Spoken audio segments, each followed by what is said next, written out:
Recording in progress.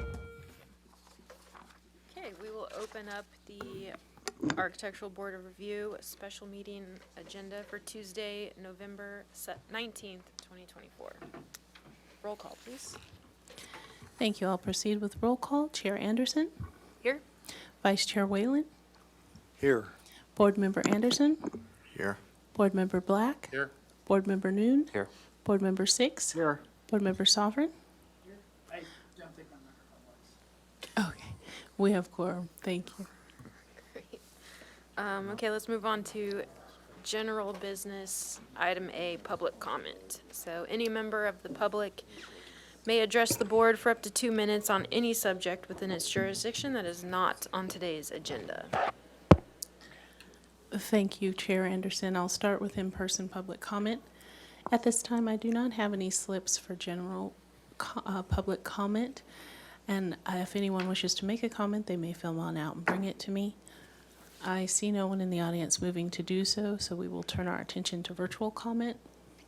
At this time, I do not have any hands raised in attendance, and we did not receive any written correspondence for general public comment. So at that, I'll turn it back over to you, Chair Anderson.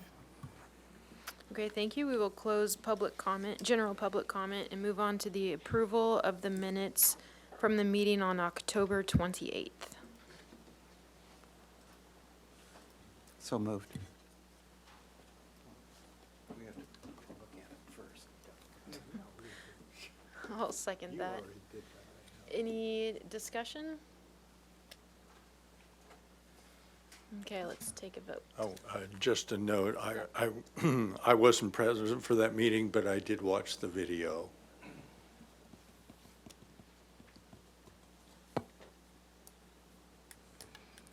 Chair Anderson, Yes. Vice Chair Whalen, Abstain. Board Member Anderson, Yes. Board Member Black, Yeah, I'm going to abstain as well. I wasn't here. okay. Board Member Noon, Yes. Board Member Six, Yes. Board Member Sovereign, Yes. motion passes. Okay, now can I group all 4 of these together? For approving the minutes, we need to do those Okay, individually. all right. Thank you. Okay, let's move on to the approval of the minutes for the consent meeting on October 7th.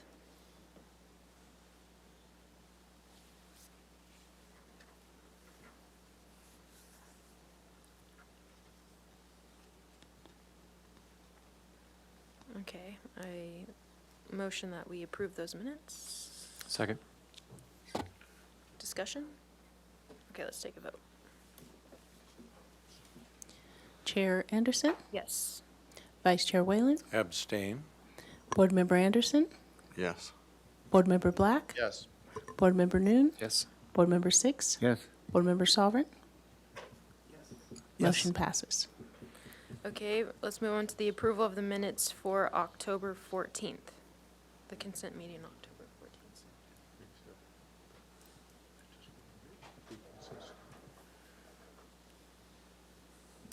Oh, yeah. Okay, I'll make a motion for approval. Second. Any discussion? Okay. Chair Anderson, Yes. Vice Chair Whalen, Abstain. Board Member Anderson, Yes. Board Member Black, Yes. Board Member Noon, Yes. Board Member Six, Yes. Board Member Sovereign, Yes. motion passes. Okay, the approval of the minutes for October 21st.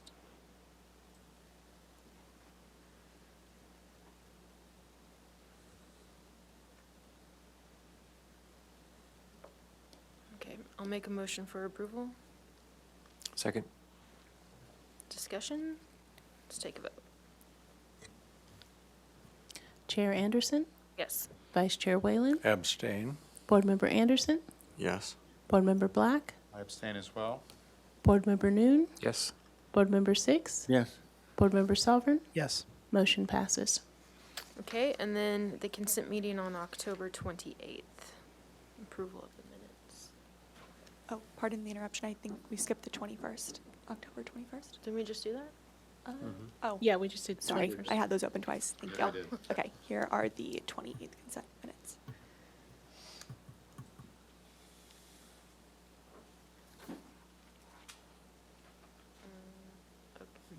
Okay, so approve Make a motion for approval.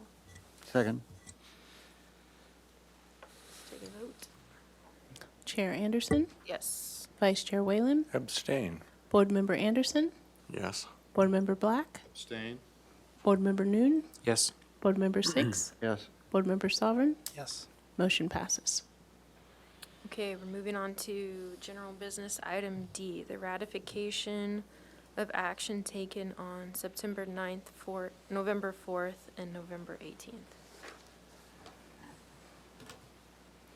Thank you, Chair Anderson. And just to clarify, the September 9th consent calendar is on this agenda because it was not included on the last one, so that's the reasoning for the jump there, or going backwards. But for, and we can or ratify the actions all in one motion, and I will announce the actions that were taken on yesterday's consent calendar. Item 1, 3500 McCaw Avenue received project design approval and final approval. And item 2, 520 East De La Guerra Street, units A, D, and F received project design approval and final approval. Okay, do we have a motion? So moved. Second. Okay, let's take a vote. A bit of discussion, a question on that last item, item B, 520 East De La Guerra. There were no photos of the existing nor the proposed windows, and I'm wondering if those who reviewed it was there any presentation made on that included that for the consent members to review? Yeah, I reviewed it and had the same comment, but the rules for, it's a simple window replacement, so they don't have to have full photos and so forth. We did explore it on Google, and there were some additional photos in the presentation.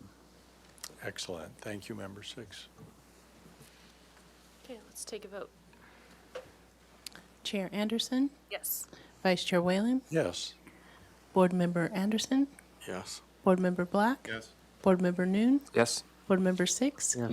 Board Member Sovereign, Yes. motion passes. Okay, item E, any announcements, requests by applicants for continuances and withdrawals, future agenda items, and appeals? 2 quick announcements. The first is a reminder that next week's ABR meetings are canceled, as well as the other design review hearings. So our next tentatively scheduled consent hearing is just Monday, December 2nd, and then full board is Monday, December 9th. And the second announcement was at today's City Council hearing. All 4 members that reapplied to ABR were reappointed, so congratulations. That is Board Member Noon, Board Member Black, Chair Anderson, and Board Member Six. So your terms, you'll have another 4-year term through 2028. Congrats. I think mine is 2 years.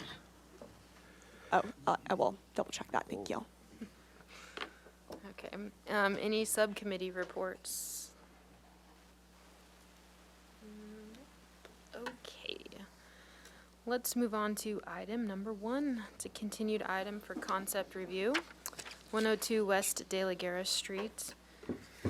It's a proposal for a new mixed-use development consisting of a 5-story, 44-unit residential apartment building and 4-story plus basement self-storage facility. Parcel is currently developed with a 77-space parking lot. The site is located within the Priority Housing Overlay and Central Business District. The project would utilize Assembly Bill 2097, the AUD program, and the State Density Bonus Law. A concession for height restrictions for a portion of the structure to be 60 feet in height, and a waiver for open yard standards as allowed under SDBL is requested. The property is adjacent to El Pueblo Viejo Landmark District, adjacent to 101 West Canon Perdido Street, and across the street from 113 to 115 West De La Guerra Street, which are both contributing resources to EPV. Planning Commission approval of 2 development plans and a tentative subdivision map and Community Development Director approval of a density bonus is required. No final appealable decision will be made at this hearing. Project will require compliance with the project compatibility findings, urban design guidelines, and it was last reviewed on October 28th, 2024. Welcome back. Chair Anderson, sorry to Yes. interrupt. Sorry I didn't Yes. catch you sooner. I need to step down. Okay, thanks. Yes. Okay, yes, thank you. Thank you. Thank you, Chair Anderson. Just a brief framing of today's meeting. The applicant team is back today on a second concept review, actually a third if you count the pre-application, right? So they're just following up on the comments they received on October 28th. The application remains incomplete, so they're here again just to get your feedback on the current iteration, so they can work on your comments while they work on our comments, our completeness items. And again, this is a concept review, so we're looking for you to comment on broad topics such as site planning, general architectural style, and the project's relationship to its site and neighborhood. And then if you have any comments regarding compatibility or sensitivity of the project to those historic resources, please also include those. And then it's just a reminder, it's most helpful, most appropriate if you frame your comments in terms of the findings that will need to be made for project design approval. And with that, I will hand it over to the applicant team. Real quick, can we look at minutes? Yes, these are the minutes from the October 28th hearing when the project was last here.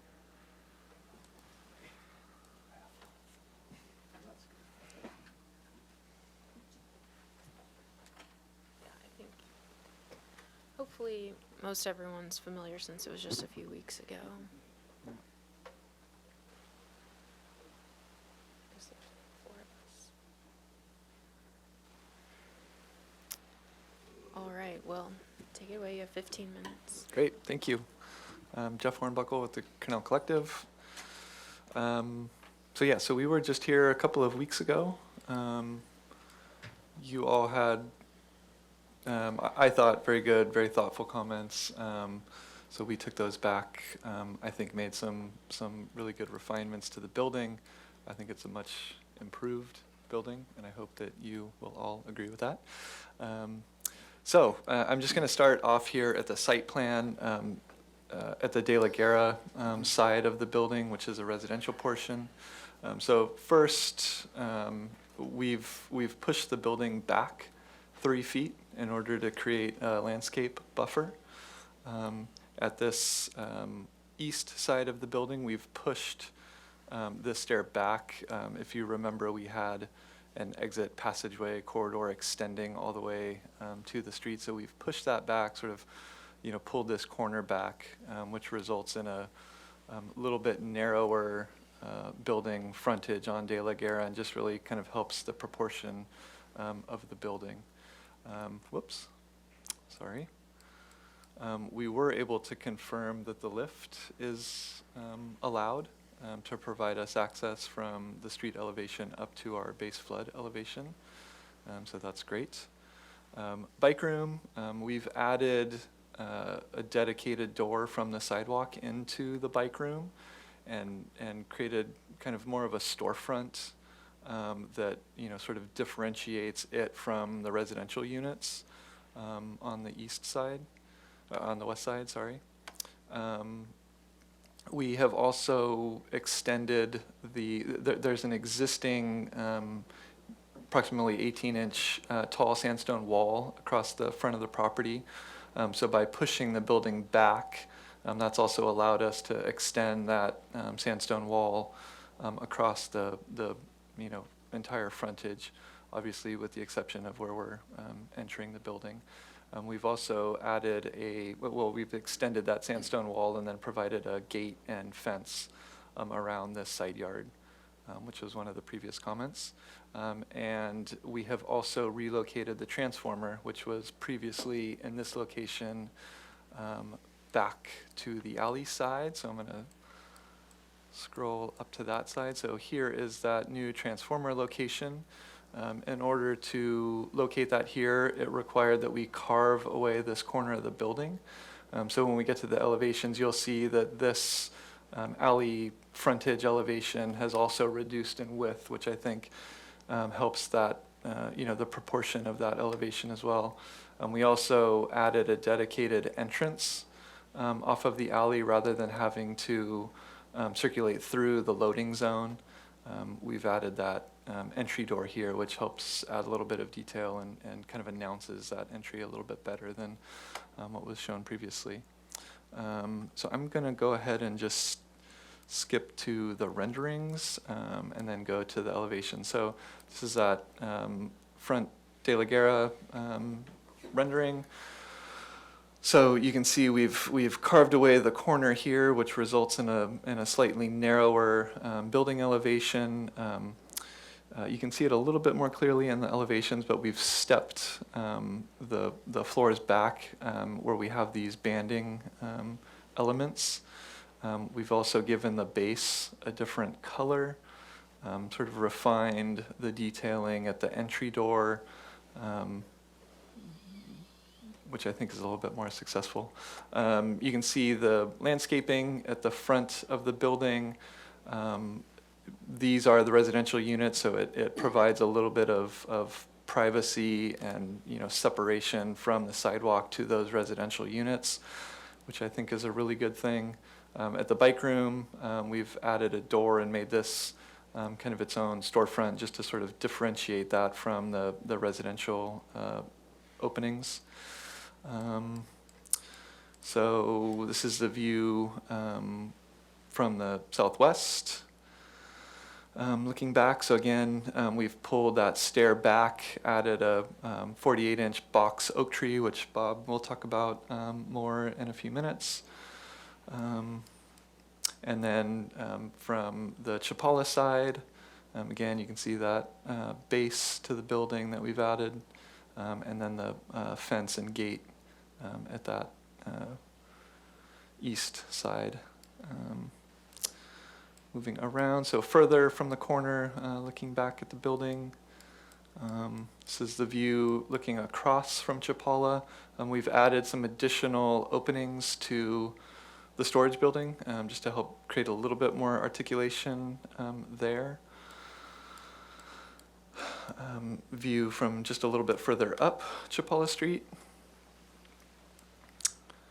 And then from even further up Chapala Street, which you can see, can't really see much of the building at all. Now the view from across De La Vina Street, looking back at the building. Again, you can't see it here, but we've added some additional openings on that side of the storage building as well. And then from the corner of De La Guerra and De La Vina, looking back at the building. So now we can go to the elevations quickly. So again, we've added that base. Here you can see kind of the stepping of the, each of those levels, which I think helps add some detail and articulation. Let's see, I'm just going to zoom out a little bit.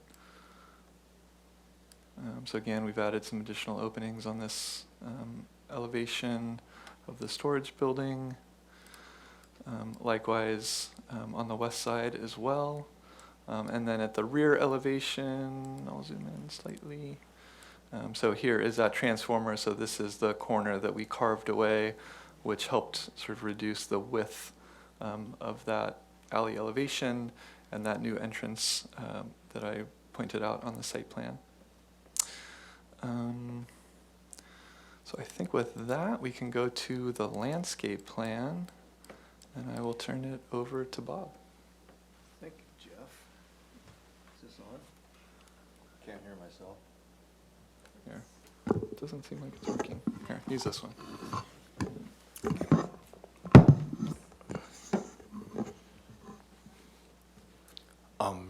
Can you follow me with the hand while I speak? Okay. From about where the lettering is on the left-hand side that says base flood elevation line, nothing has changed upward on the drawing, but going down toward De La Guerra Street, we've added that 48-inch oak that Jeff mentioned. In the front planting, in that 3-foot planter, we've got heavenly bamboo, which is kind of a semi-transparent shrub that will allow some light penetration, but essentially be a privacy screen for the storefront windows. The ground plane planting there is a spreading, low-growing aloe, and the red stars that you see are red star dracaenas, which will reach a height of 13, 14, 15 feet ultimately, and they'll be planted in clusters, so it won't just be one stick with a puff on the top, but fairly substantial planting. The street trees are shown as palms now, but I've been in discussion with the urban forestry superintendent who informs me that the city's water use requirements these days are too strict for us to have palms there, so we'll end up having more of an evergreen canopy tree, which I think will be good in terms of, adding some relief from the height of the building, and also provide some morning shade for those storefront windows. The ground cover in the Parkway Strip is the same as before. It's the Carapia, which is a walkable, drought-tolerant surface. The right side, that big plain blob is the existing podocarpus tree that we've looked at and is very healthy, so we're going to preserve that and take the two oaks that currently conflict with that. We're trying to grow up under the shade of the podocarpus. We'll remove those, and we're adding also a second 48-inch box oak in the far upper left-hand corner. Excuse me. So we're hopefully satisfying the city's requirement for replacement of the oaks that we're removing with a couple more very substantial and more shapely trees where they'll do some real provide some benefit with regard to the elevations of the buildings. And the right-hand side in the long triangle, again, we've got enough room to plant a couple of Queensland umbrella trees to have some relief against the building, and we've got a wide enough planter area there to provide some sense of privacy for the people in those downstairs units. I believe, also going up the right side of the building, the brown path that you see is going to be about half the width that you see now, so we'll have additional planting space along that side. I believe that's all we have for the moment. Thank you. All right. If I could, just the only thing I was going to add is, obviously we are looking for positive comments toward Planning Commission. So that's what we're hoping for today. Okay. Thank you. Thank you. All right, we will open up public comment for item 1. Thank you, Chair Anderson. I will start with in-person public comment. At this time, I do not have any slips for this particular item. However, if anyone wishes to make a comment, please come on up and I'll just introduce you. Yeah. 1 to 2. Okay. All right, this is Mr. Tim Warner. Please, you'll have 2 minutes to speak. Turn on your mic, press the button. There you go. Tim Warner. My interest is more on the item number 2, but I'm looking at this development and it's completely overdeveloped for the area. It's a big square box. You're going to have 44 units and 10 bike parking spaces where guests going to park their bikes. Where are people going to be coming and going and staying? With 44 units, it could have 88 people possibly living there. I'd like to just make sure developments actually plan for reality, that people are actually going to come visit their friends. This is a lot of workforce housing, but they're going to be coming and going. You got to have storage. I don't know if, I didn't see one car space there. I don't know if they can, have a zip car space there so they could have ride sharing. That would be great to have on the project, but definitely storage of surfboards, storage of anything. They're teeny little units. They're just trying to maximize the square box and cram everything in and hope it all works well. That's what I see in the project. Thank you. Thank you. Okay, I do not have any further slips for this particular item, so we will turn our attention to virtual attendance. And at this time, I do not have any hands raised for virtual attendance, and we did not receive any written correspondence for this item. So with that, I'll turn it back over to you, Chair Anderson. Okay, thanks. We'll close public comment for item number 1 and move to questions from the board. Board Member 6, would you like to start? Yes, thank you, Chair Anderson. The windows or the openings in the self-storage building, are they real windows and are they recessed, whatever they are? They're not all real. Some are not, and they will be recessed, yes. Okay, in significant depth. How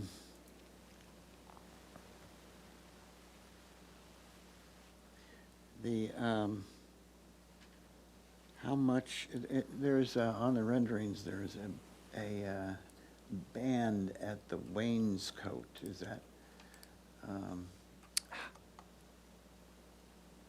on the drawings? Oh, the elevations? Yes.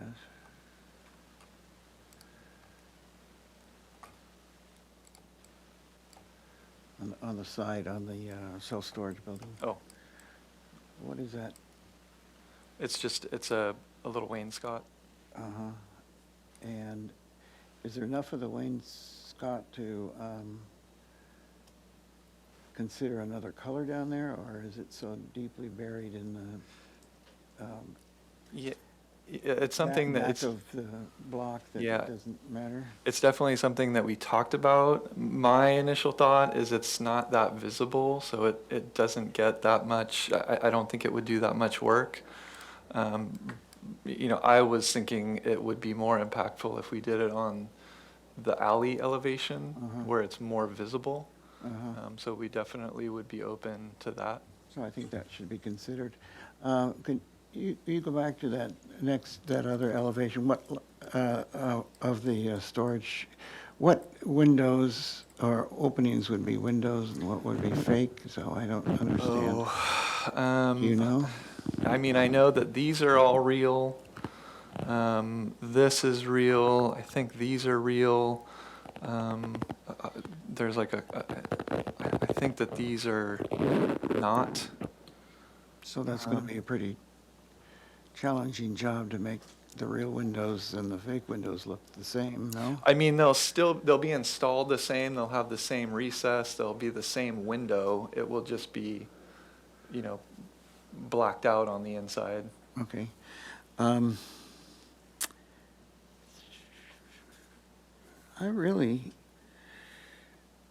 Could you,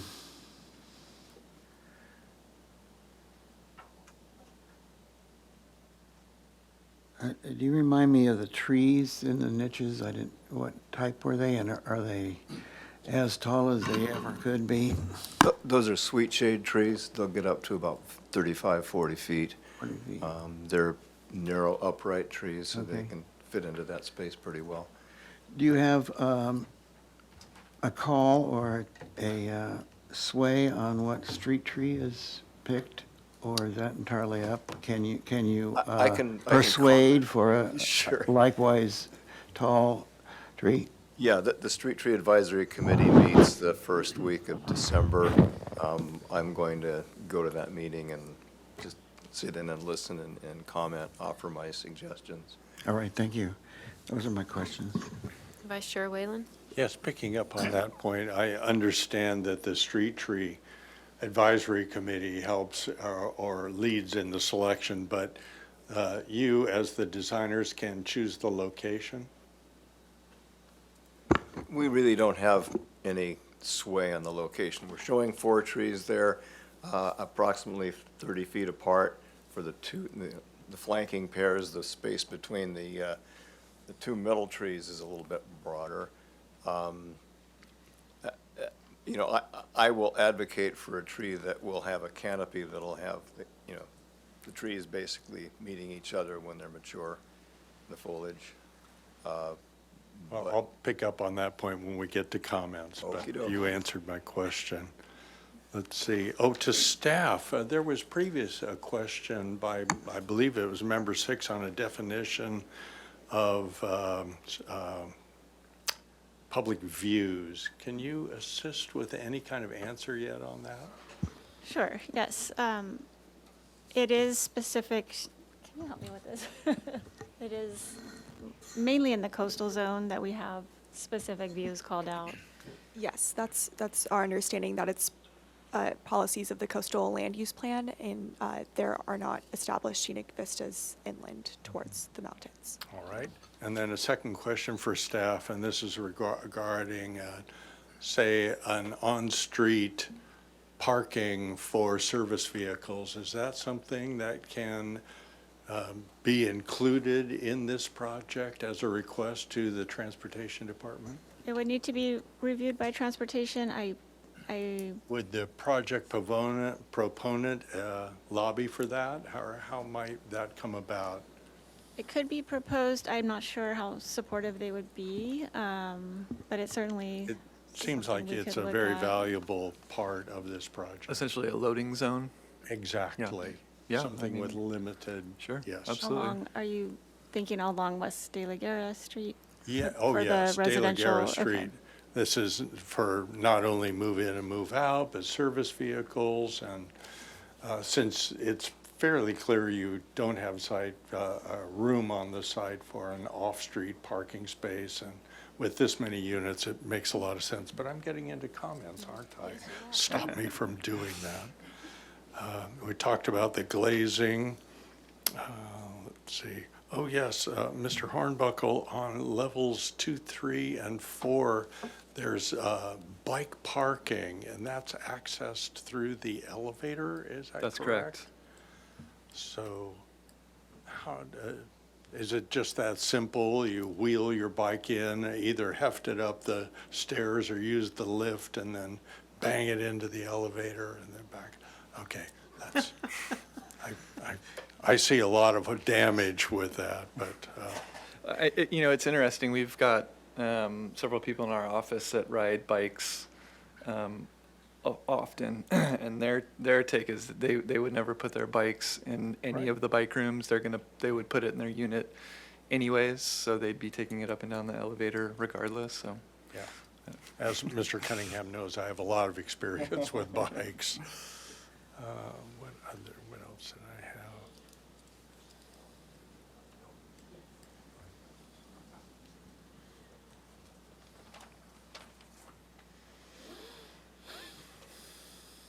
Oh, and this one is a little bit far out there, but of the 2 buildings, the storage and the residential, is the intent that they be built concurrently, or is there a staging? Or am I getting, I'm way off base again, Yeah. but I believe that's the intent. to be built concurrently? Yes. All right. Yeah.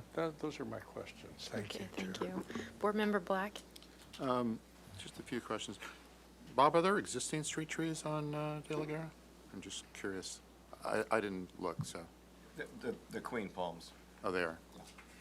Possibility that It maybe could be you'll end, king palms, I don't know. yeah, but you may end up using palms. Depends. Do we have any right in front of the building, Jack? There's not. I was No, just there looking isn't. for.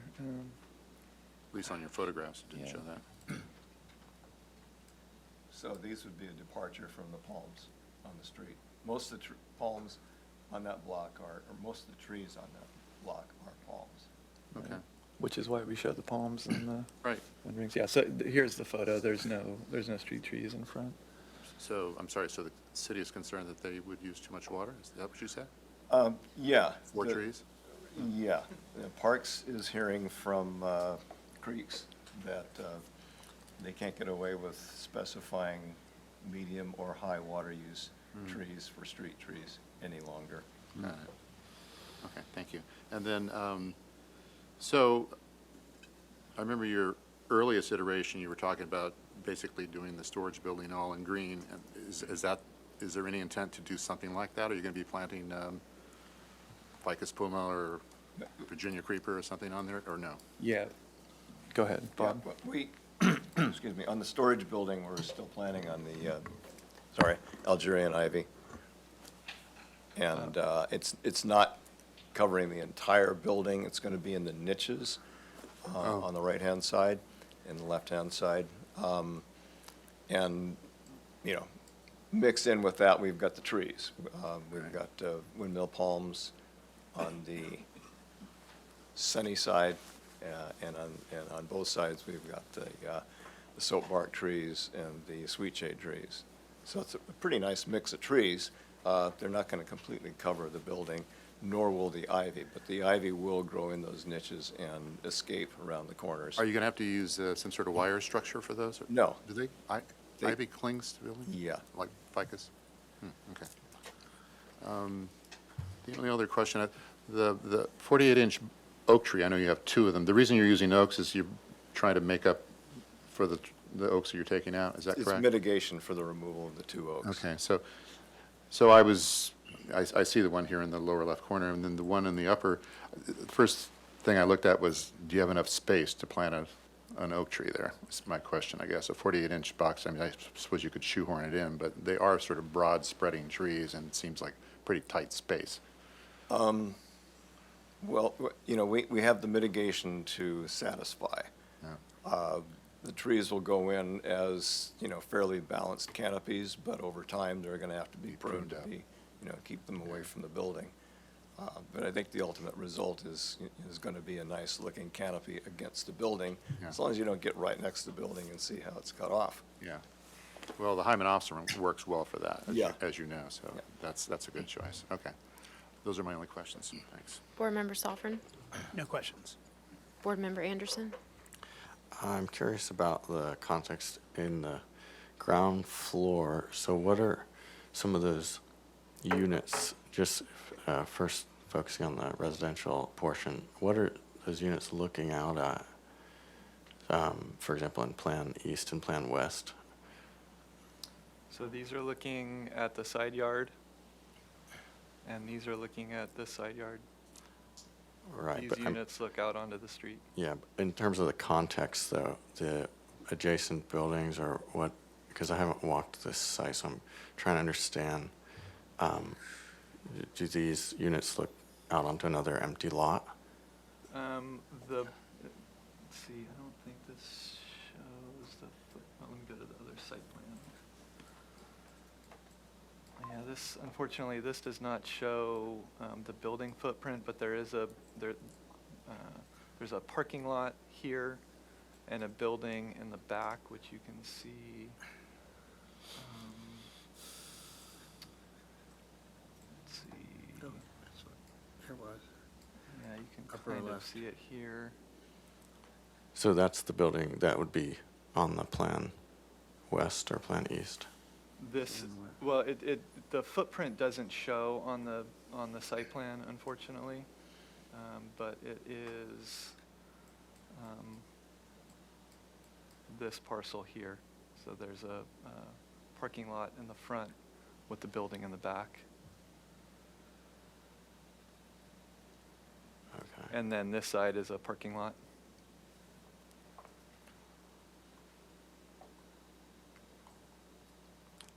And I see you have a dimension to the property line.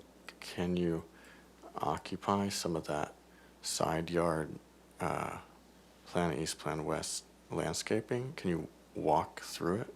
It looks, if you go back to your ground floor plan, can you circulate through the, On the east side, yes. We've got a path that runs from De La Guerra Street, serving the exit stair and the trash enclosure. And then this is obviously landscaped. And this, we are showing just a very small path just for maintenance access, but otherwise it's all landscaped. Okay. This is not intended for, pedestrian circulation. Okay. But in terms of the context, can people, in terms of public usage of that, is what's going on, I guess, in the adjacent lots? They're parking lots. They're both parking lots on both sides. Okay, all the way the length of the storage as well? No, this one has a building here and a one-story building with a parking lot in the front. This is a parking lot here. Okay, and then, If I may, can we get a Google overall from the staff? Yes. Is there fencing along the property line or no? Currently, Or will be, yes and yes. on both sides? Yeah. East and west? Yeah, yeah. Okay. Wood, I assume, probably, or Yeah, yeah. We haven't really talked about it, yeah. This is the project site and the Okay. adjacent parking lots that were referenced.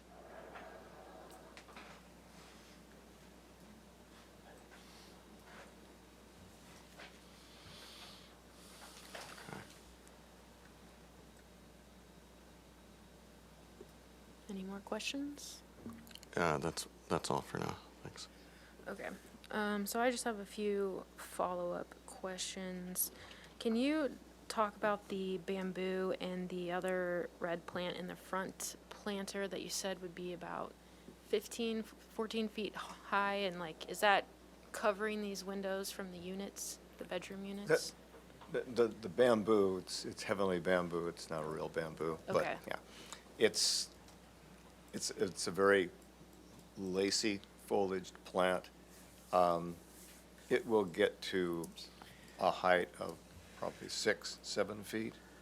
It can be controlled if the tenants and the owner want to keep it lower, that can happen. The plant that you see in the photograph is a younger plant, so it's got some growing to do. The other one, can we go over to Which one is that? maybe shrink it down a little bit so we can find it? Is the intention to block the windows? Is it for protection, or is it? It's, I think, to give a sense of separation Okay, between the sidewalk and the folks inside. okay, And then the second from the upper left-hand corner there is the other one that's going to get to maybe, 10, 15 feet yeah. over time. It's a slow-growing plant. We'll try to get some in there that have some height to begin with. And Okay. those go between the openings. Between the windows, yeah. Okay, got it, Yeah. thank you. Those are against the blank walls. Yeah. And in your experience, have you been able to do any oak mitigation off-site, since this is an urban infill, or an option for a different type of tree to mitigate for the oaks? It's been a long time since I've been involved in that kind of a situation, but I will say my experience back then was not very successful. It's too bad. But I'm comfortable with putting these 48-inch box trees Okay. in those spots. I think they'll be fine. Okay, and my last question is really more kind of leaning towards details, but are you looking at the same window types for that first floor as you are for the 4 floors above? No, I don't think, I mean, I would think that the ground floor would be kind of more storefront, Yeah. right? Kind of more of a, almost a steel look. They won't be steel, but. Right, yeah. And then, yeah, smaller aluminum windows up above. Okay. Okay, any follow-up questions before we go into comments? All right, they're here for concept. I would direct your comments to helpful things regarding preliminary findings so that they can go to Planning Commission. Board Member 6. Yeah, I think I stated it before that it is a big building, and we've worked with the applicant to adjust it a bit, and I think that the adjustments are successful and help it. I appreciate the reducing the mass in the front, moving the transformer, and the refinements to the architecture. I thought it was almost there before, and I think it's ready to move on to Planning Commission. And I think in the general overview to help Planning Commission, I think the bulk of the building, the self-storage portion of it, is mid-block, and I think that's a very important consideration and to mitigate or help mitigate its size. And also, as I stated before, there are other similar masses of structures in the area, such as the telephone building, the 3-story residential project on Chapala and De La Guerra, and the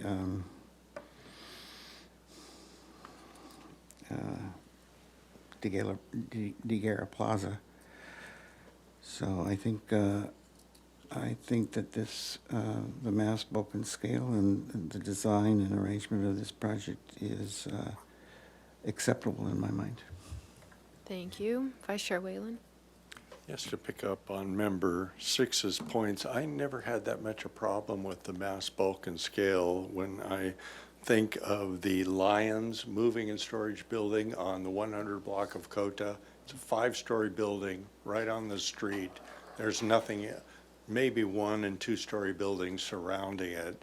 But the trade-off is that building is very handsomely detailed and broken into base, shaft, and capital. So to agree with Member 6, I think you've done an admirable job of responding to committee comments about reducing the mass, bulk, and scale, and I think it too is ready for Planning Commission in that regard. I would encourage you to consider a curb cut for the bicycle room, since that really is, the intent is bicycles are going to be the primary mode, and perhaps that curb cut can be expanded into a service vehicle, temporary parking space. And if at all possible, align the street plants, the street trees with the entrances. You've already got that on the main entry, pretty much on the bike entry. If they could be slightly adjusted for the secondary entry over on the southwest corner. However, you can arm wrestle with the city on that. I'm really not a believer in this living wall concept and relying on the ivy. I'm pleased that the amount of ivy has been reduced.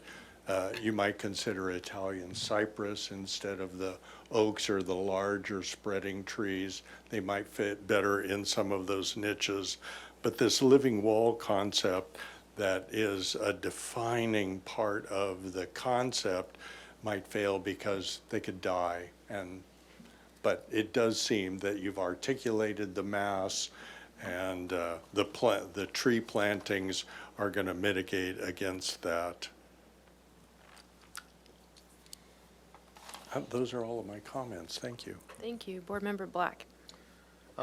Yeah, I'm in general agreement with the comments that have been made. I think it's a nice project, certainly suitable to go to Planning Commission. A couple items that came up, and we didn't really talk about this. We were being asked to provide a concession for 60 feet. I don't know where the 60 feet is. I don't think we get a choice. Okay. And a waiver for the open yard? Right. That's not us either. Okay. We actually Stand are corrected. meeting the open yard requirement, so. Okay. Cool. All right. Otherwise, and I think the landscape is totally appropriate and will work. Great. Board Member Soffren? Well, I think we all know what I said about it when the project first came here. So, you guys have really come a long way from then, so really appreciate you putting such an effort to listen or consider the suggestions made here. I'm not sure, I think Commissioner 6 said it earlier, but was in the comment about, you've done I really like the wainscot detail on the front of the structure, but to maybe emulate and put a little more detail on the back where the storage structure is to just complement what you've done on the front. And I think the project's come a tremendous way, and, I think that,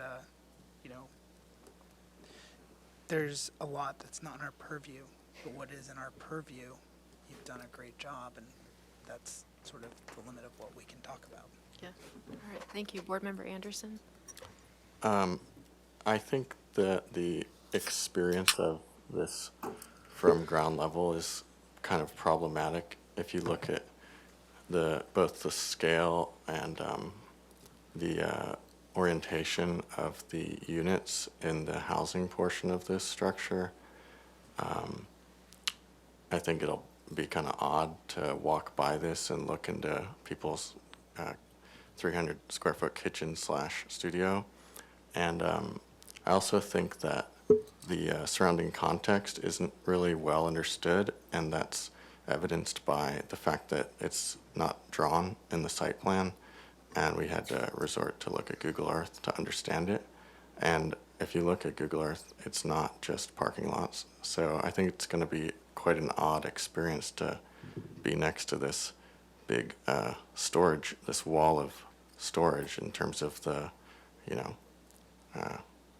visually, but also walking around this, the feeling of this oppressive mass. So yeah, that's one of many comments. I think architecturally the style is pretty generic, and it kind of adopts this like mask of what Santa Barbara architecture looks like in order to maybe become more acceptable. So yeah, thanks. Okay, thank you. I would agree with the team here that it's ready for Planning Commission. I think you've responded to all of our comments from last time, and I think it's a really great project. Yeah, it is out of our purview as far as how many units and no parking and et cetera. I think for Planning Commission, it might be helpful to indicate on a diagram public transport locations, just showing how people might use this space, possibly adding a loading zone in front if you can make it work, and adding the neighbor footprints next door, making a note that there is a fence around your property so that the first floor isn't looking at the neighbor, and otherwise I think it's, yeah, I mean architecturally the style's great, and I would be able to find preliminary findings. So, who would like to make a motion? I'd like to follow up. Okay.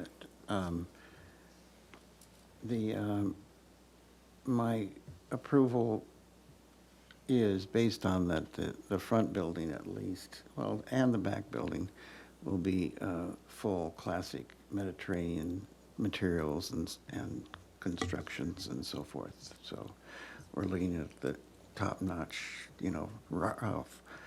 solid wrought iron and so forth. Yeah, and obviously we're going to be back to you guys many times to review all those Yes. details. So yeah, absolutely. But that's what you're anticipating, correct? Absolutely. Yes, Yeah. thanks. Okay, who would like to make a motion? It would be indefinite continuance to Planning Commission. Yes, that'd be great. I think Board Member 6 would like to. Oh, yeah, I thought so. So I will make a motion for an indefinite continuance to the Planning Commission with the following comments: that the board has seen much improvement from as we work together with this applicant in providing a well-designed project, that the board recognizes the nature and because of the nature of the use of the building, especially in the back, that the building is large and massive. but its simplicity and design straightforwardness helps with that massing, such as an example, the Beeking's building. That the number 3, that the mass, in particular the self-storage portion of the building, is deeply within the overall block, and that there are similar structures of, there are adjacent structures throughout this area that have similar massing. It's recommended that that a loading zone or pocket in front be entertained or pursued to see if, yeah, just that. And that the board recognizes or anticipates that the building will have full classic Mediterranean materials and construction. If I'm mistaken.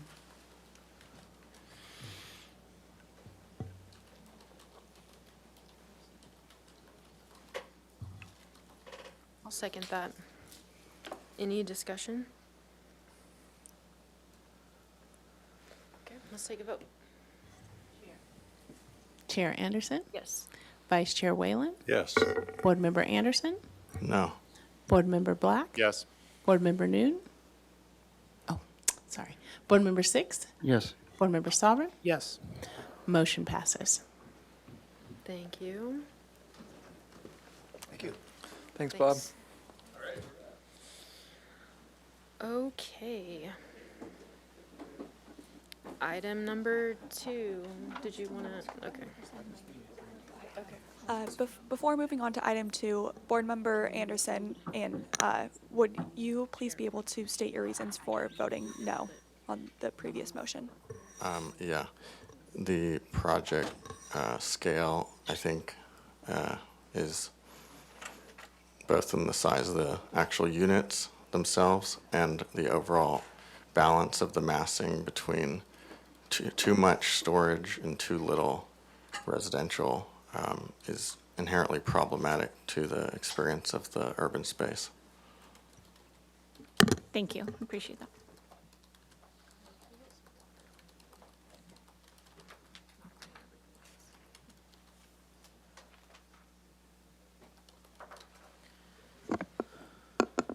All right, we're going to move on to item number 2. This is a continued item for concept review. It's 335 South Milpas Street. It's a proposal to demolish 3 of the 4 existing one-story commercial buildings, a 2-lot subdivision tentative map to create 2 new lots out of the existing lot, retain the existing Tri-County Produce Market with a new 3,689 square foot addition, new 1,105 square foot patio, and reconfiguration of the existing parking lot to include 41 automobile spaces and construct a new 53 residential unit, 4-story mixed-use building with roof deck and ground level parking garage containing 54 automobile parking spaces and 2 adjacent uncovered automobile spaces. The project is proposed under the state density bonus law and requested concession for parking and waivers of variable density, bedroom count standards, height, and open yard. Project requires staff hearing officer approval of a coastal development permit and tentative subdivision map, and community development director approval of the density bonus application. No final appealable action will be taken. Project will require compliance with the project compatibility findings and urban design guidelines. It was last reviewed on September 3rd, 2024. Anything from staff? Yes, thank you, Chair Anderson. Just a few quick comments to frame the review today. The applicant team is back on another concept review of this project, following up on the comments they received September 3rd The application remains incomplete, so they're here to get your feedback on this iteration, so they can work on your comments while they work on our completeness items at the same time.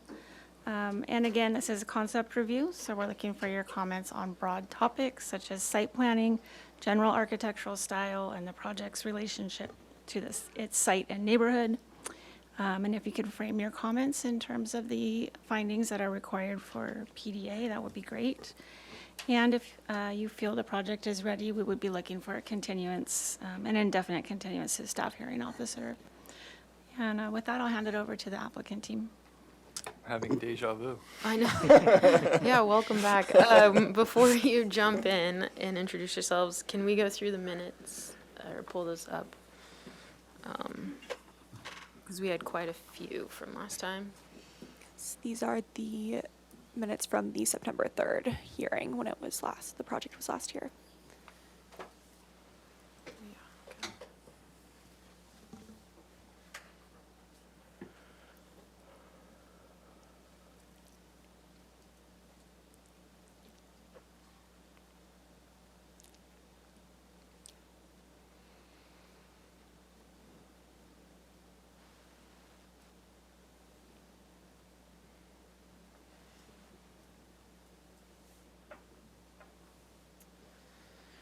Okay, so if you guys could introduce yourselves, you'll have 15 minutes to present and describe how you responded to our comments.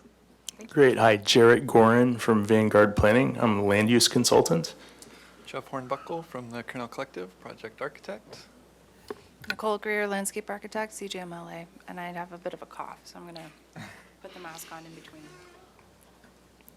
So I'll just start off really briefly. So we're back today basically to show you how we responded to your comments from the last time. Staff is correct that the project application is still incomplete. The items that are outstanding are really technical items like revising noise studies, getting updated descriptions and archaeology reports and things like that. None of the incompleteness items really have anything to do with the appearance and the aesthetics of the project. So we wanted to get it back here sooner than later to, get your further feedback on how we addressed your last comments. And then before I turn it over to Jeff and Nicole to go through the details on how we did everything, I just wanted to touch on the letters that I saw come in. I think 3 letters came in, and one is from somebody who thinks this is still a 99-unit project, and I'm not sure what they're talking about, but I don't think they reviewed these plans. And then the other 2 letters all have to do with transportation, parking, circulation issues that are outside your board's purview. So hopefully, I'm not saying ignore people's comments, but I am saying let's try to stay focused on what we're really here for today. So with that, I'm going to turn it over to Jeff and Nicole. Great, thanks, Jarrett. Okay, so I want to start here on the site plan. Start at the Tri-County building. So we were here a couple of months ago, maybe now. Again, you all had great comments. I think very thoughtful comments that are making this a much better project. So I'm excited to share the progress with you all. So starting at Tri-County, one of the comments was to pull back the addition of the Tri-County building to preserve that kind of iconic Tri-County elevation. So we've done that. We've also reduced the trellis, which you'll see later in the renderings, so that it's only at the addition portion of the Tri-County building now. So as I said, you'll see that in the renderings. We've eliminated the driveway between the buildings that led to Calle Puerto Vallarta. So now it's solely a pedestrian path out. So that should help resolve some of the concerns of traffic and circulation onto Calle Puerto Vallarta. And again, a lot of this you'll see when we get to the renderings, but I just kind of want to point some things out on the site plan. We have this curve at this corner of the building. We had this previously. The previous version showed this cut at a 45-degree angle, which was a little clumsy. So we've sort of used that same curve here, a curve element, which we think is a nice, way to carry that through to the front of the building. We've also done it here at the stair tower as well, so you'll see that. We've added a dedicated entry to the bike room from the street. And we've also eliminated the 2 surface parking spaces that were outside of the parking garage here and reconfigured the trash enclosure, which allows for additional landscaping at this east end of the building. I'm going to go up to the 4th floor. We have, so the previous version, this was all 4-story. So we've pulled that back at the corner, and likewise we've pulled the 4th story back at this unit here so that there's a 3-story massing along the Calle Puerto Vallarta frontage. We've also stopped the stair enclosure at the 4th floor and are using an exterior stair to get up to the roof, so that's brought that stair tower down 1 level just to reduce the massing along the entire Calle Puerto Vallarta frontage. Up to the roof, the previous version had the roof deck coming right out to the building edge.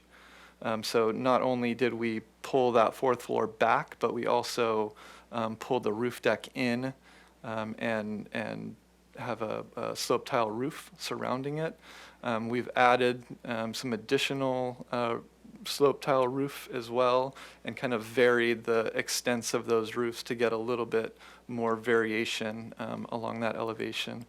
And then at the east end here, we've completed this hipped roof element.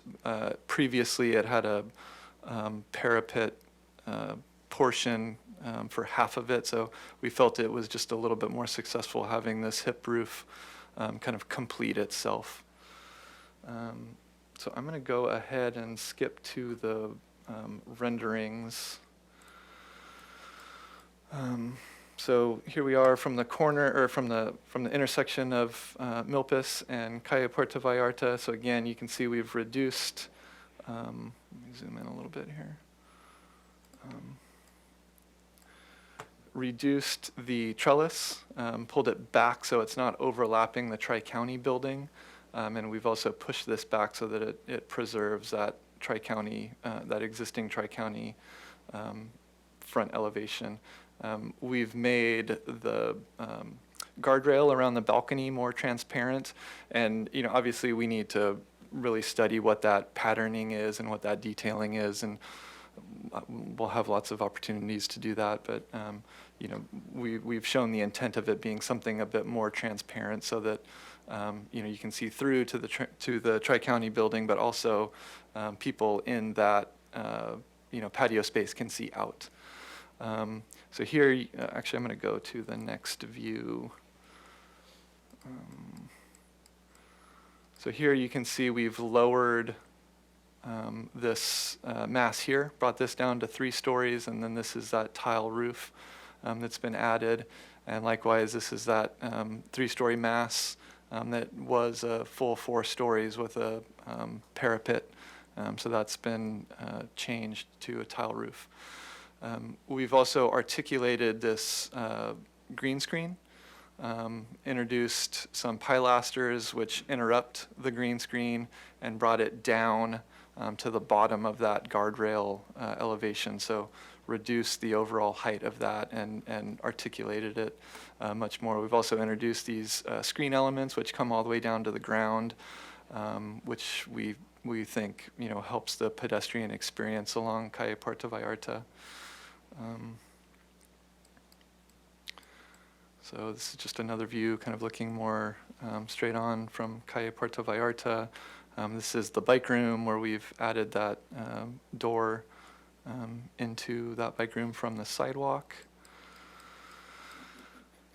Now from the east end along Calle Puerto Vallarta, so again, that's the reduced three-story mass. This is that stair enclosure where we added that curve as well and brought the height down a full story.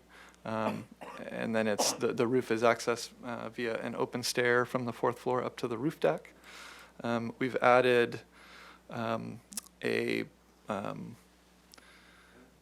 going to blank on the name. No, a mirador. Mirador.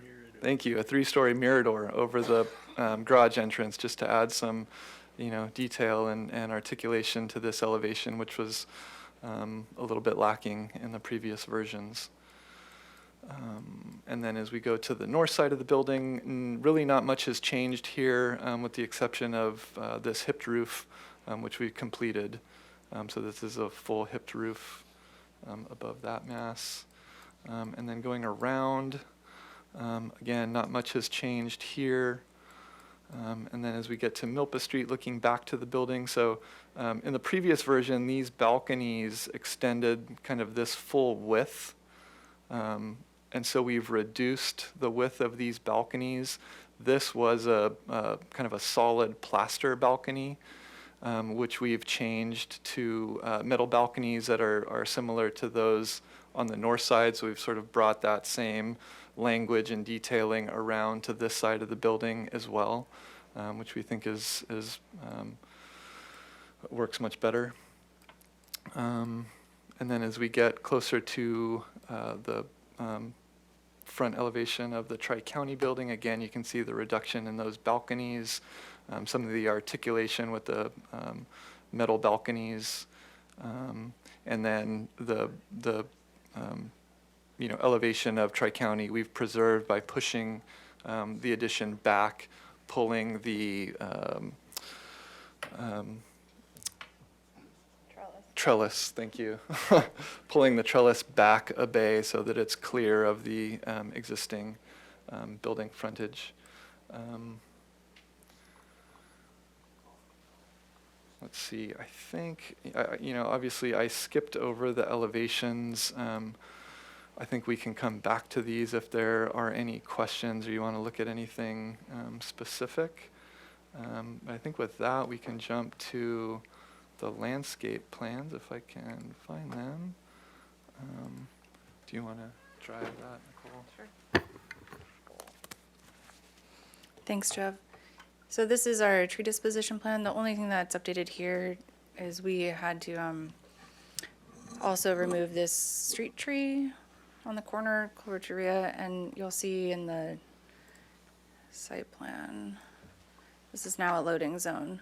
So we've brought the curb in, and this is loading for that commercial building. So we have one more street tree then too, I think, that we had previously shown, and we're going to the Parks and Rec Commission tomorrow to get these removals approved, and they'll take a look at the plans.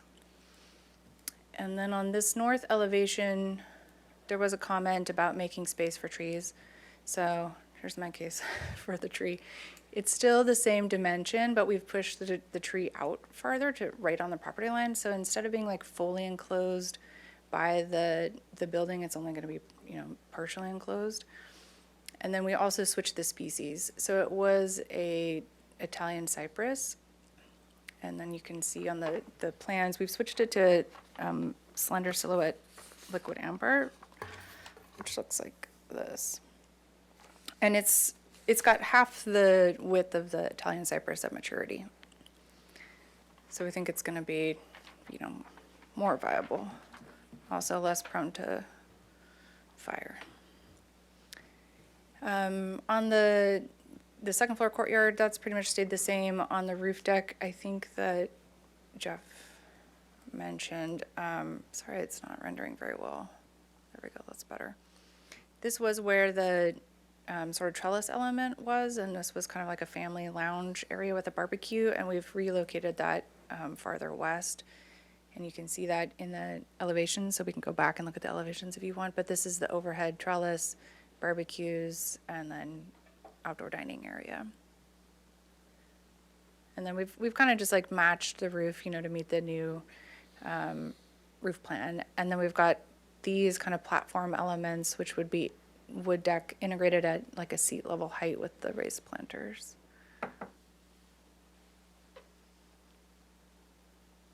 And I think that's it for changes.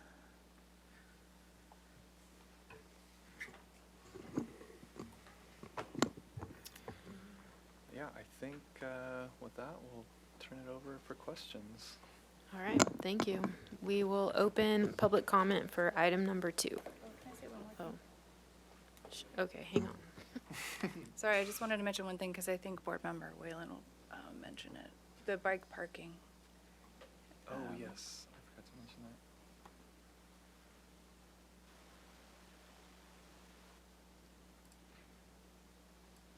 So both at the commercial area, this bike parking, we've reconfigured it so it is accessible from the vehicular lane here, and then also the pedestrian lane. And then at the bike area, what Jeff was mentioning is that we have this direct access to the sidewalk, but it's also accessed from the interior drive aisle. Great, thank you. Okay, let's open up. Actually, one more. Oh No, I'm my kidding, I'm joking. God. Okay, item number 2, public comment, please. Thank you, Chair Anderson. I'll start with in-person public comment. Mr. Warner, if you could please approach the podium, you will have 2 minutes to speak.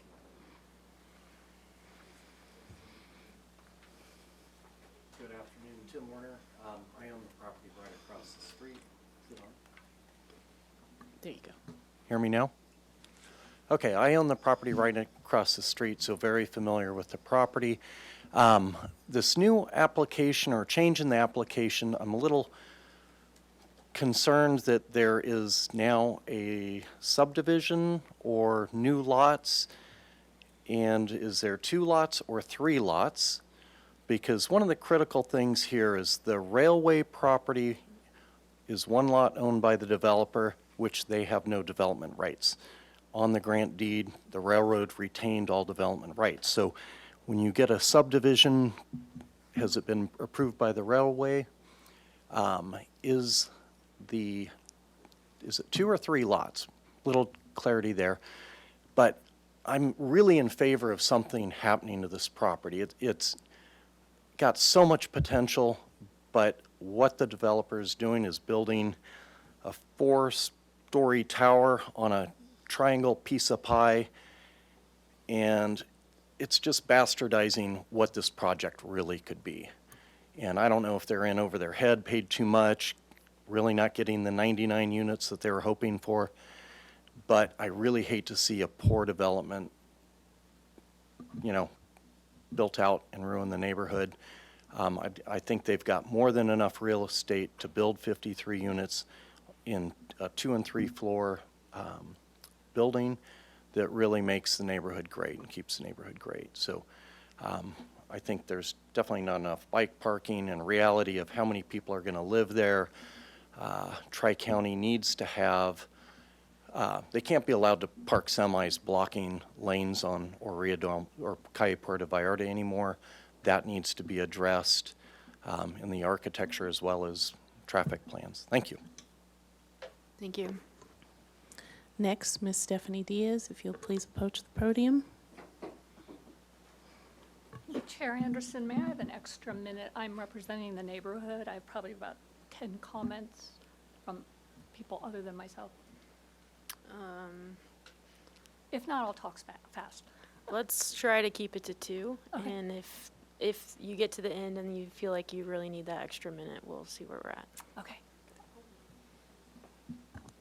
I'm Stephanie Diaz, and I'm a neighbor. I live on Corona Del Mar, just south of the project site, and I'm here to provide my comments. And also, I've heard from quite a few of my neighbors. I've shown them plans. We've walked over by the site.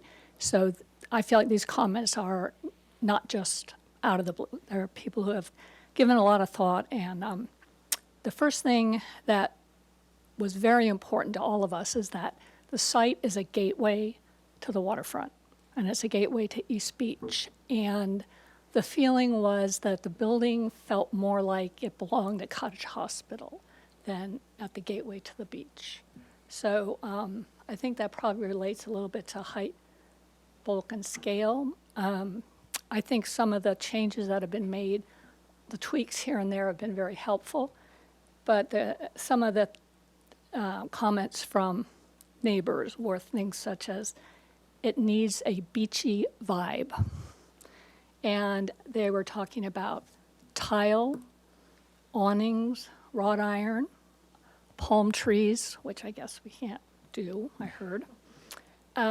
Color was really big. If you walk through the neighborhoods, you'll see the bungalows and the apartment buildings, yellow, turquoise, purple, pink, green.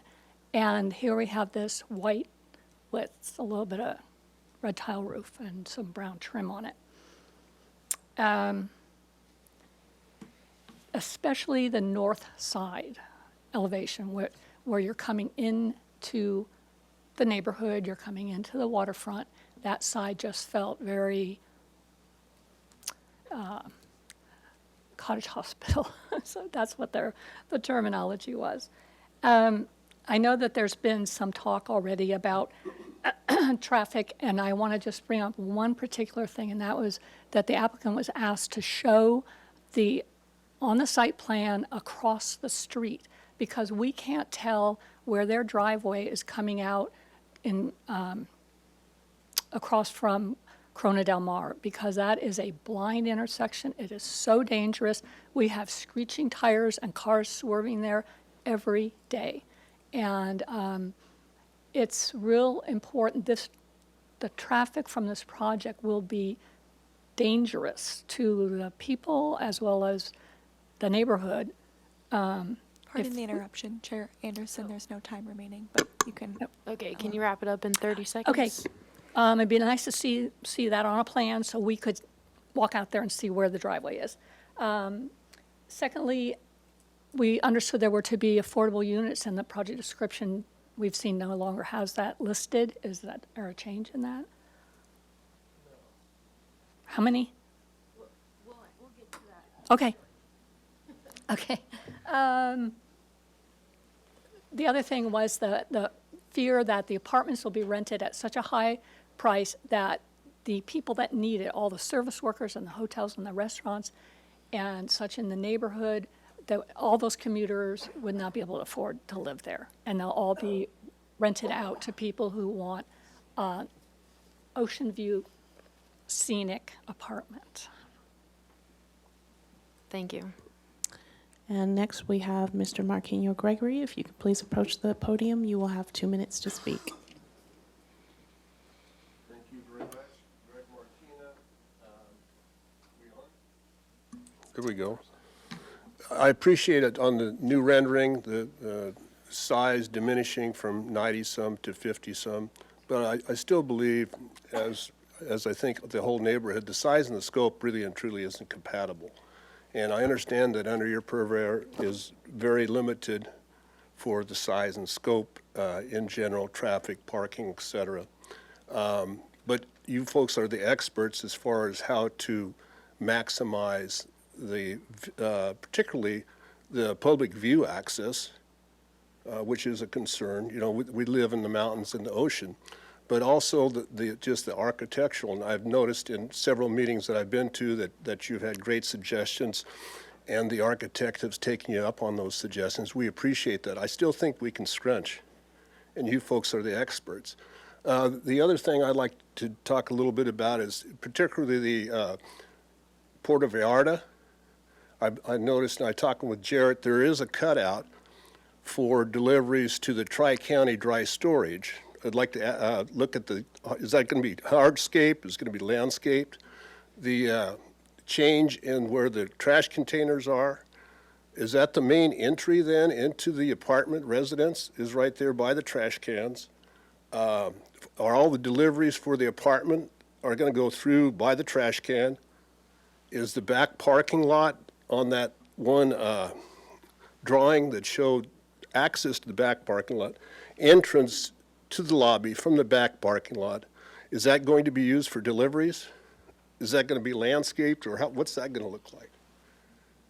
I think that, what this young lady here was saying about the conversions of Rio Del Mar and Corona Del Mar with the existing structures and parking on both sides. It's very difficult. And then we put the, for public view, public access, and then we put the, a big project on a beautiful piece of land. So use your guidance, please. Thank you. And thank you, Jarrett and your creative team for scoping it down and listening to us.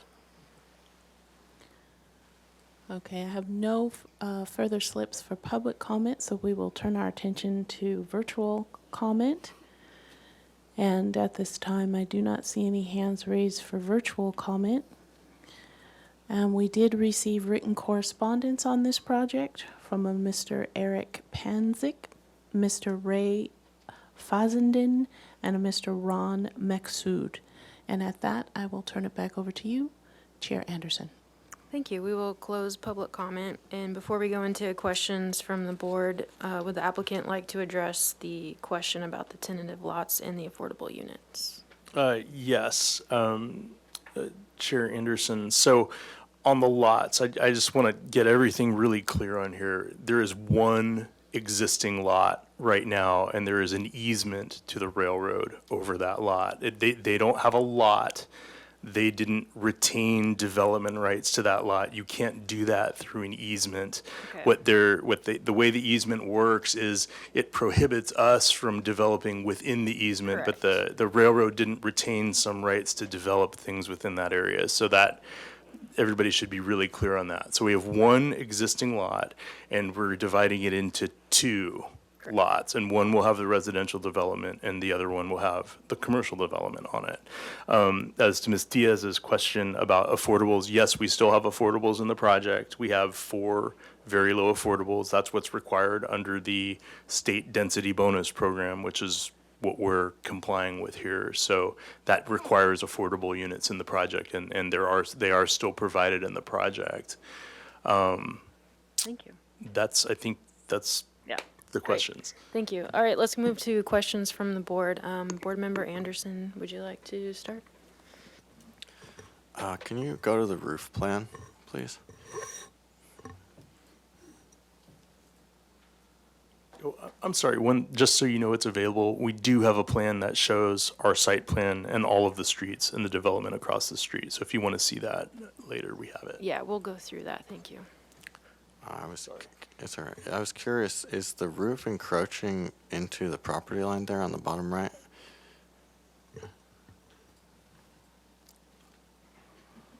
Yeah, I mean, well, you can have an overhang past the property line, Okay. right? Yeah, I mean, think about it on State Street, right, where buildings are built right on the property line and the roof overhangs into the right-of-way. Okay. Yeah, I was just curious. And so, yeah, if you could go to that site plan that you were talking about with the Oh, yeah. the buildings, I think that would be helpful. This is the one? Okay. So what is the primary, I guess, approach to this building, would you say, in terms of walking Kai Puerto Vallarta? Is it the corner of Milpas and Kai Puerto Vallarta, or is it the corner where the trash enclosure is? In terms of how active the street frontage would be.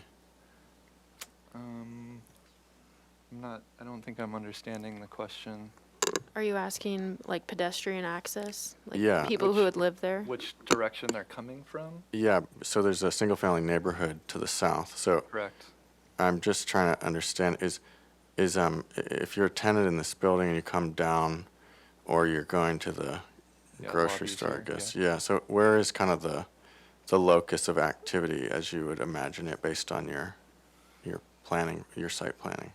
Well, I mean, there's not just one, direction of activity. It's multiple, right? If somebody's, going to to the Milpas corridor, they're obviously going to, circulate this way towards Milpas, up or down. If they're going to the beach, they may go, down Calle Puerto Vallarta, they may go down one of these side streets.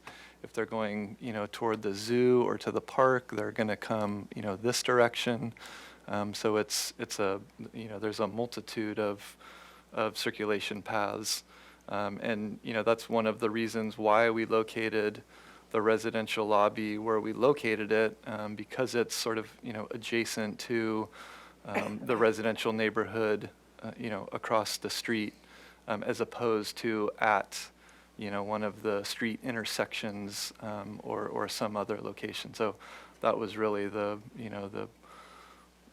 reason for, locating it where we did, kind of centralized, and for the reasons that I described. Okay, and what's the jog in the streetscape right there? Right here, this is a proposed loading zone for the Tri-County Market. Okay, that's it. Board Member Soffren? Yeah. Hi. I feel like as trends have shifted in society, DoorDash, Uber, there's a lot of loading, picking up. I'm kind of curious. Could you have you guys talked about or thought about, like, what do you do when you have this many residences and so many people using those services on such a busy street? Like, what's the pattern? Let's, because at dinner time you might have, I don't know, let's just say 6 to 10 cars an hour dropping off DoorDash deliveries or Ubers. Like, how does this handle that without it creating an issue for the neighborhood? Well, there's obviously street parking, so, maybe we look at, similar to the previous project, creating some loading zones out in front, which I think would be helpful. So that's one way to handle that. So that's definitely something that we'd be open to exploring with transportation, for sure. Great.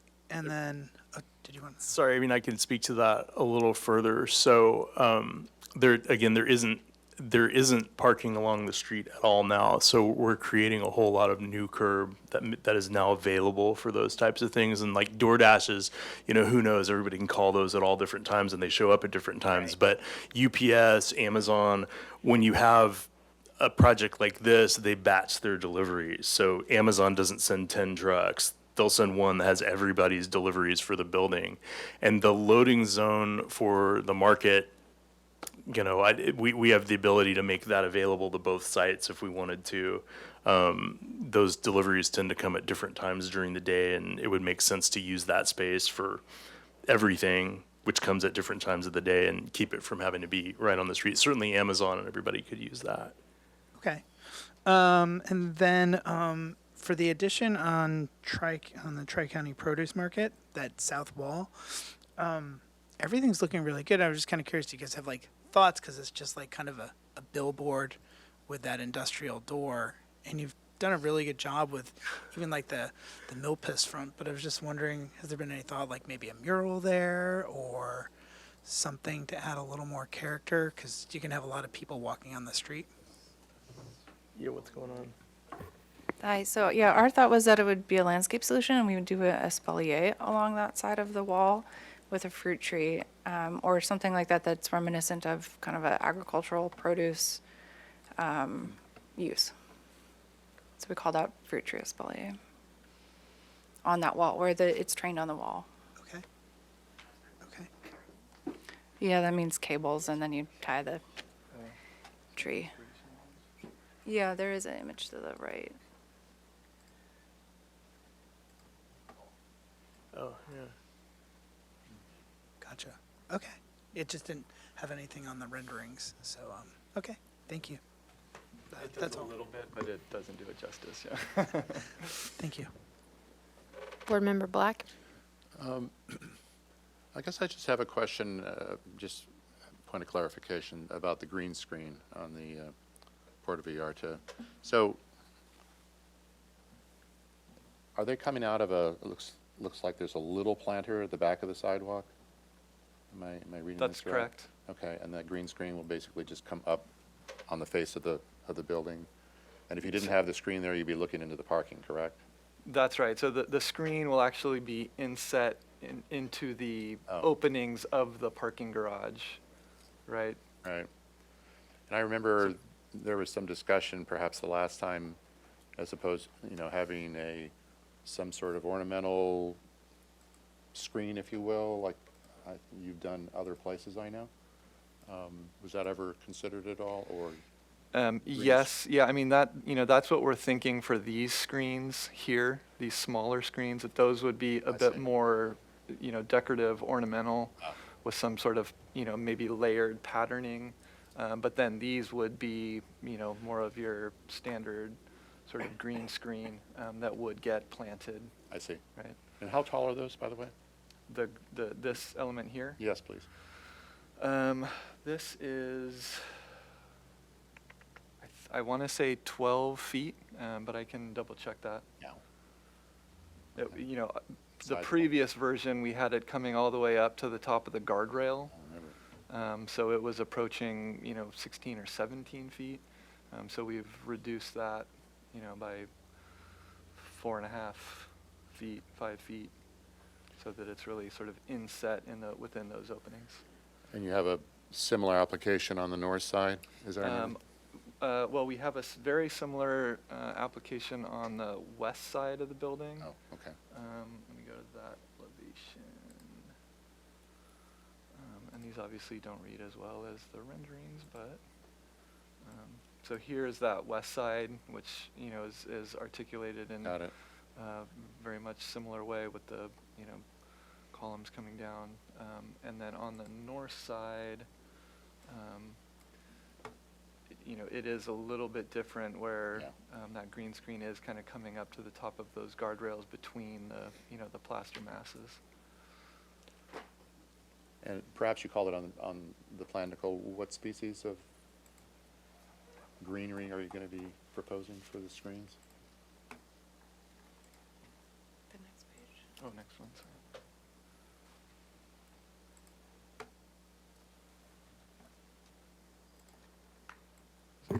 Yeah, sorry, we have two. Sorry. You can just yell them out to me. What? It's the ficus and the Hardenbergia. Ficus pumila minima, and then the Hardenbergia happy wanderer. So we didn't really call out like which goes where. I understand. But I think we want to have some variation, so it's not all the same. Okay. Yeah, and I don't know how well it reads in the renderings, but what we were thinking is that, the bays may vary in the type of, vine. Yeah, this doesn't do a good job, but, that each bay may be a slightly different variation of vine, so that there's a bit of different coloration and, planting at each one of those potentially. On the south side, I mean, you're going to want something that's relatively lays flat on the screen and not encroaches out into the sidewalk. 'Cause Yes, yeah. Some species of vines, obviously, as you know, will No, create mass, absolutely. so- I'm talking more just in terms of color, Sure. just so that it's not, just this sort of big. All green. Yeah, there's just a little bit of variation. And Those are my questions. Thank you. Vice Chair Whalen? I want to thank Mr. Black for asking the very same questions I had. Mr. Ornbuckle, you talked about articulation of the green screen.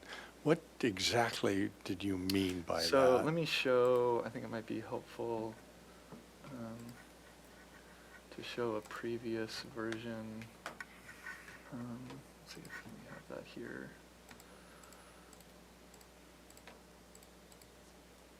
I guess we don't. Oh, previous plans, yeah, here we go. Sorry, you guys are making me scroll all over the place here. I'm getting my finger work out.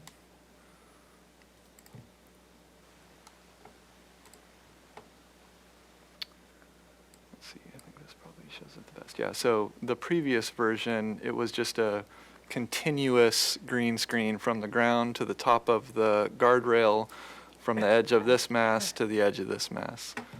So the revised version, you can see it's sort of, set within the openings. We've created these, pilasters between the balconies above, so they create privacy at the balconies. We've, brought those down to the ground, articulated them, and then reduced the height of those green screens, just to the underside of the podium deck essentially, so that it, breaks that up and articulates the green screen. Very, very helpful. So the man-made material is some sort of wire mesh Exactly. of what? Yeah, two, they're three, usually 4 like 3 or inches? 4 inches. It's like a double layered, 2-layered screen. And painted green, or, They come in a variety of colors, green, black. not to get too detailed Yeah, at this yeah. point, but I get the picture. Yep. And Ms. Horn, I wanted to talk to you about the courtyard planting, the triangular planting, if you could go to that. It shows, I believe, 3 olive trees, but to my eye, they are, well, first of all, they're at the second floor level, or if you will. But the opening indicated by a dashed line above goes up to, 61 feet. So it's about 30 plus feet from the ground level here up to daylight, if you will. So my question is really, are olive trees going to thrive in this environment where they're planted on the parking pedestal and expected to grow up 30 feet? What's your defense of that plant choice? Well, honestly, I think it was a remnant from previous plans when we had a much bigger courtyard and we were going to do like a very big olive tree. And we didn't really consider changing the species from that. But I think we could choose a more shade-tolerant species. We could probably also relocate them so they're more central in that space. It's a hard line to walk because you want to provide some shade and you don't want to block all the sunlight into the courtyard. Thank you. We have some agreement on that point. It would also be helpful if we had some sections through that courtyard so that we might better understand the dynamics of it. Those are my only questions. Okay, board member 6. Yes, my questions are fairly minor. I don't have any questions that would be germane to reducing the massing of the building toward the neighborhood, because I think that they have responded quite a bit in their reduction to where I don't think, in my mind, it's a fairly good relationship with, at best relationship could be, and very sensitive to that side. So I don't have any questions germane to that. So my questions are kind of detailed. So if we would go to parcel 1, my question, what extent is your refurbishing of that market? Are you going to have a new roof? Are you going to have all new siding? Of the existing building? Of the existing building? I don't know the exact extent of it, but, it's really just kind of cleaning the building up. Yeah, probably replacing the roof. So what's the roof now? The roof? The material is a red? No, it's just a... Red shingles? Yeah. Whoops.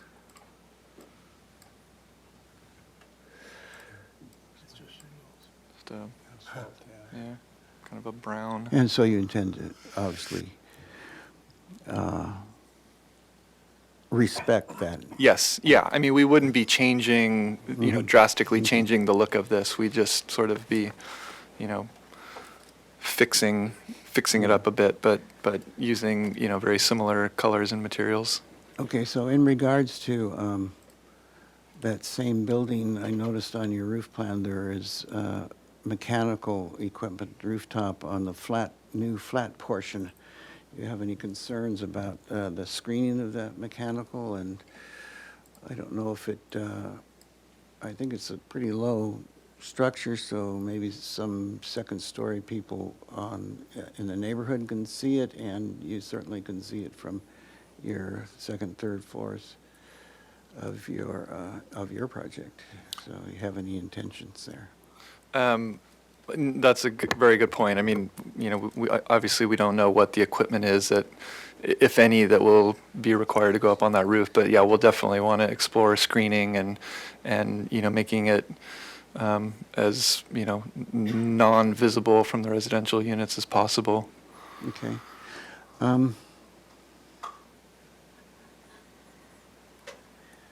I think that would be better handled in comments. If we could go to the very tip of the ground floor site plan. This end over Yes. here, yeah. So I don't know what the requirements for your transformer clearances, but would it not be better to have that transformer much closer to your structure, to your trash enclosure, so that sycamore that's planted in between now could be out in the very tip of the, yes, right there, and have a beautiful open place to thrive instead of in between the two structures. Sure, we'd be open to that. All right. Yeah, I think I'm no other further questions. Okay, I just have a couple questions. Can you go to the renderings from, I think it's Previous? looking for. Oh, the Current. current ones? Yeah, Okay, sorry. current renderings. From the park, caddy corner. Yeah, that first one. This one here? Yeah, that's Let fine. me zoom in a little bit. What are the, it looks like there's two different railing types. Can you just kind of describe what's going on between the wood and then? Here? No, I'm sorry, Oh. on the residential. Oh, yes. Property. Yeah, so this upper balcony is obviously a wood balcony. And then this is what we've been showing on the north side of the building. So some sort of, you know, perforated metal screen panels. And so the idea was just to, you know, kind of carry that around to this west side as well. And then we are showing, you know, more of a kind of traditional, you know, wrought iron vertical balconies. Okay. And then my other question was, what was it? One of our comments was to consider reducing the roof plate height, and I'm wondering if you looked at that. And I noticed that you still had like 11-foot floor to floor at the 4th floor, and if you'd considered bringing that roof plate, that is the roof deck plate, down. I mean, we considered it, and we felt that by reducing, you know, some of these 4-story masses to 3 stories, that does the bulk of the work, and, you know, lowering this upper floor by 6 inches approximately really isn't going to make any difference in the building. It's going to be, you're not going to notice it. So, you know, what's more important was reducing, you know, these masses from 4 stories to 3 stories along Calle Puerto Vallarta, so that it really has a 3-story, you know, apparent mass, as opposed to, you know, reducing, you know, that upper floor by, you know, 6 inches or a foot. You know, that height within the units is so important. And to give that up for, you know, a reduction in the overall building height that we just don't think is going to be perceived. Yeah, I get that, but they're showing 10-foot ceilings, which seems extravagant. So Well, they're 11-foot floor to floor. the top one was 11.6, but yeah, I mean, Well, I think that's though to the top of the structure, right? So your structure is going to be 14-inch TGIs, 12, like what are you accounting for? I mean, yeah, probably at least 14-inch TJIs with resilient channel, 2-layer, so it gets to 18 inches Okay. plus, topping, lightweight topping. Okay. We're going to have pedestal pavers up on that roof, so there's depth that's required to that. So you can see how that gets deep pretty quick. Yep. Okay, and then was there any consideration on the exterior materials? And we may have discussed this last time, so I apologize if we did, at the base. You see how you brought that trim up to the balcony height? Yeah. Was there any, is it a different color? No, it's not. Was there a consideration, or did we already talk about that? I don't think that we talked about that last Okay. time. I think it's definitely something that we would be open to, to studying. Yeah. Adding some, a base color in some locations, for sure. Okay. Those are my questions. Any follow-up? Maybe some purple and pink, like Well, the, hey, right? honestly, Yeah. there is some precedent for different plaster colors other Yeah. than white in Yeah. town for Yeah, this yeah. style of architecture. Okay, so any other questions before we go to comments? Okay, they're here for concept and they want to go to the staff hearing officer. So let's direct our comments keeping in mind the design guidelines and compatibility findings, and if we could preliminary find that. So Board Member Anderson, go for it.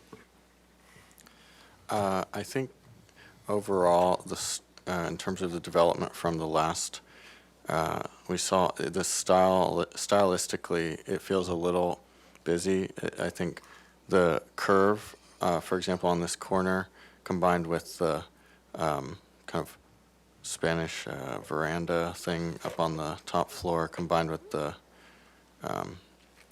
flat roof, combined with the trellises, it is kind of a lot, and I think it could benefit from being a little bit simplified down. It definitely looks like a development forward from the last version we saw, and I think now it needs a little bit of like refinement.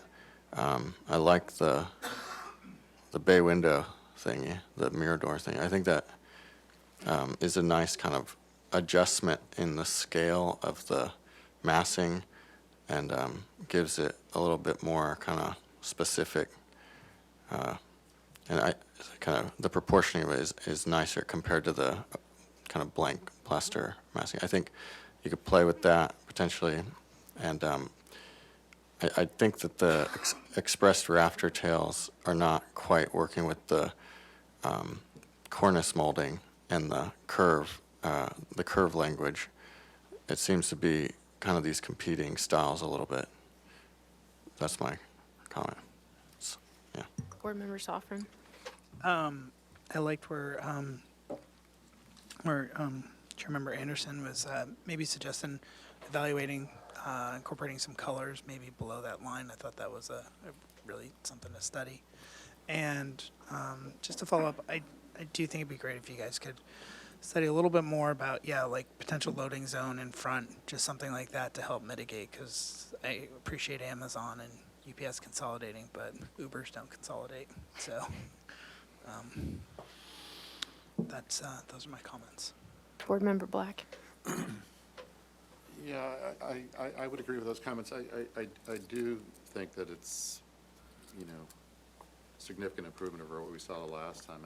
I really like the way the massing has been articulated in details. I think there's a lot of opportunities to really make this place shine. So I think it's well done, to be honest, and I look forward to seeing what it looks like down the road.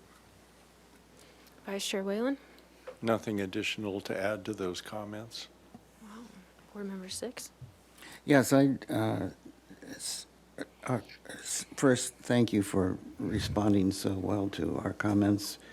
I think the reduction techniques on the mass adjacent to the neighborhood are very good and meaningful. I think that if you look at the old site plan at the parcel 1, there's just a lot more green and a lot of reduction of hardscape, and works much better, and it's a great improvement. I think that I think the building is working very nicely. I do have a couple minor things. Could we look at the Cala Porta Viorta at the split lot line rendering? I think This that's what guy it shows here. the most, yeah. Yeah. It would seem to me that that topmost tile roof could, and wall could have a radius that reflects the one below. It seems jarring, and I think you have the capability of doing a corner window in that apartment or whatever to soften that and make it look like part of the language of below. Just very minor. I think that, as I suggested, the movement of the transformer, I think that I'd be careful with your tree selection at the commercial loading zone. I think that the truck will be in the way, the tree will be in the way of the trucks. If you have a tree planted in the midst of that loading zone, I think we don't have to go there.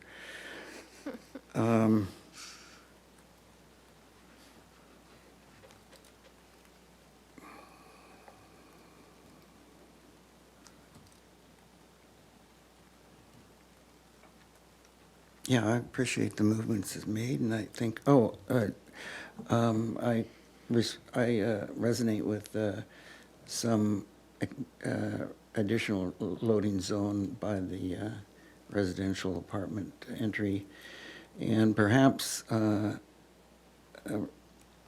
resonating with the, or the, respecting the desire of the neighborhood comments. Maybe the color introduced to the building will be the metal railings that kind of reflect, some of the pastels of the neighborhood and different.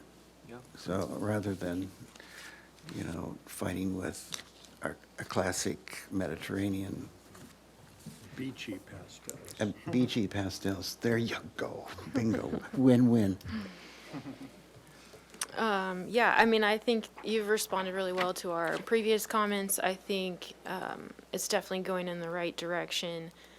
I would agree there's a lot of different detailing happening, and if we're not going to treat them as separate buildings with a separate language, then I think we should refine the balcony materials and like where they're actually being used, and where the rafters are showing and where they're not showing, and where we have a parapet and where we have molding and that kind of thing, and kind of keep more of a design language specific to the massing or what's happening in those spaces.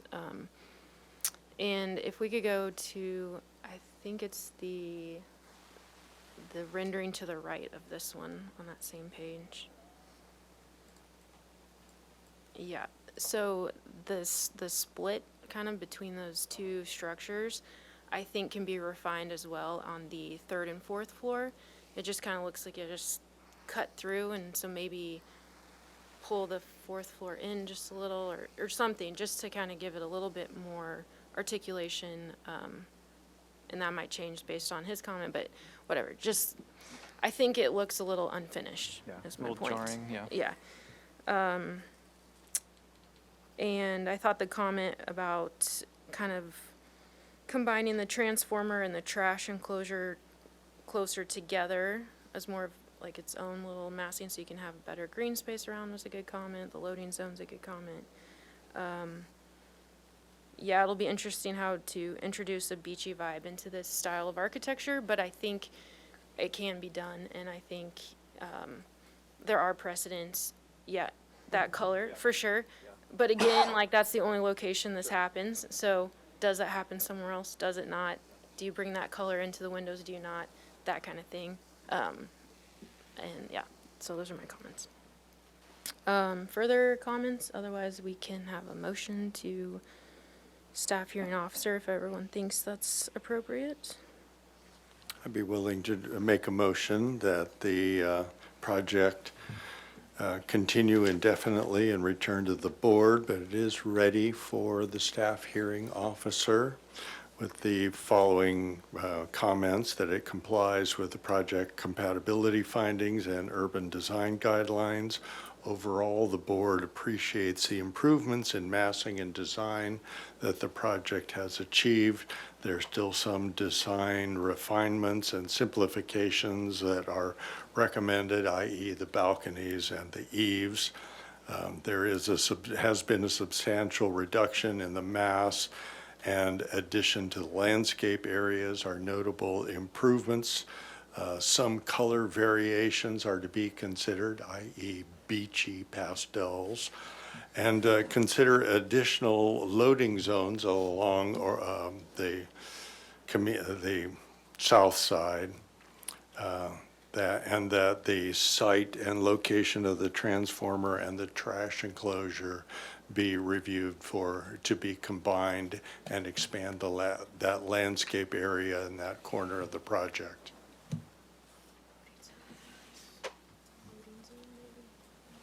Did I say that? Consider additional loading zone along the Del Mar. Or Calle Puerto Vallarta, sorry. Was thinking Orella Del Mar. Okay, I will second that. Any discussion? Okay, let's take a vote. Chair Anderson, Yes. Vice Chair Whalen, Yes. Board Member Anderson, Yes. Board Member Black, Yes. Board Member Sovereign, Yes. Board Member Six. Yes. Motion passes. All right, thank you. Thanks. And we will adjourn our ABR meeting for Tuesday, November 19th.